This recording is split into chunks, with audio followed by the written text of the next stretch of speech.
بسم اللہ الرحمن الرحیم۔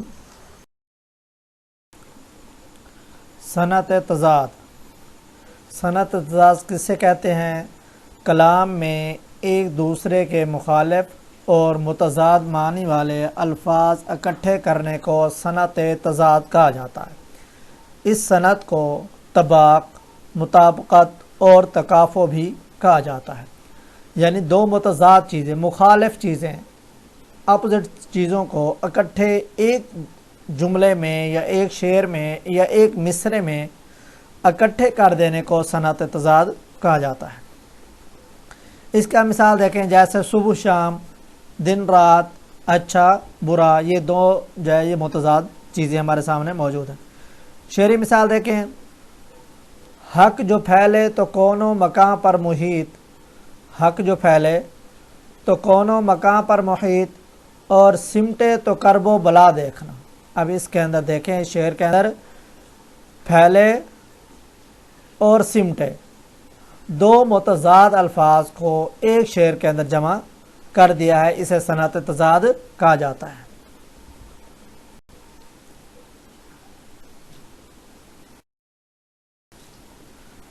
اگلی مثال آپ دیکھیں، ہوں زمیں پر گزر فلک پہ میرا، ہوں زمیں پر گزر فلک پہ میرا، دیکھ تو کس قدر رسا ہوں میں۔ اب اس شعر کے اندر زمیں اور فلک، یہ دو متضاد چیزوں کو ایک مصرعے کے اندر اکٹھے کر دیا، اسے صنعت تضاد کہا جاتا ہے۔ ایک اور مثال دیکھیں، محبت میں ایسے زمانے بھی آئے، محبت میں ایسے زمانے بھی آئے، کبھی رو دیے ہم کبھی مسکرائے۔ اب اس شعر کے اندر دیکھیں، دوسرے مصرعے کے اندر رونا اور مسکرانا دو متضاد چیزوں کو ایک مصرعے کے اندر اکٹھے کر دیا، تو اسے ہم صنعت تضاد کہتے ہیں۔ پھر اس کی دو اقسام ہیں، طباق ایجابی اور طباق سلبی۔ طباق ایجابی کسے کہتے ہیں؟ طباق ایجابی کی صورت تو یہی ہے جو ہمارے سامنے موجود ہے، یعنی کلام میں ایسے الفاظ لانا جو ایک دوسرے کے متضاد ہوں، اسے طباق ایجابی کہا جاتا ہے۔ اور طباق سلبی کیا ہے کہ جب ایک مصدر سے مشتق دو الفاظ میں سے ایک مثبت اور دوسرا منفی استعمال ہو تو اسے تضاد سلبی کہا جاتا ہے۔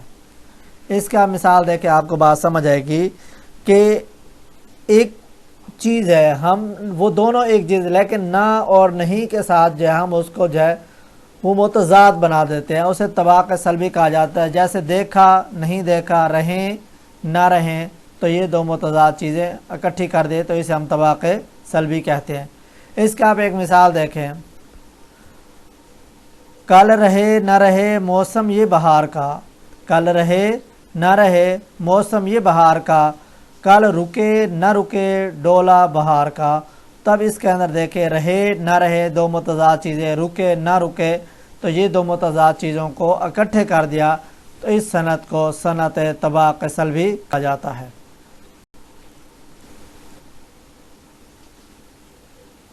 امید ہے آپ کو یہ ہماری باتیں سمجھ آئی ہوں گی۔ آپ ہمارے چینل معلم اردو کو سبسکرائب، لائک اور شیئر کریں تاکہ ہر آنے والی ویڈیو آپ تک پہنچ سکے۔ اللہ حافظ۔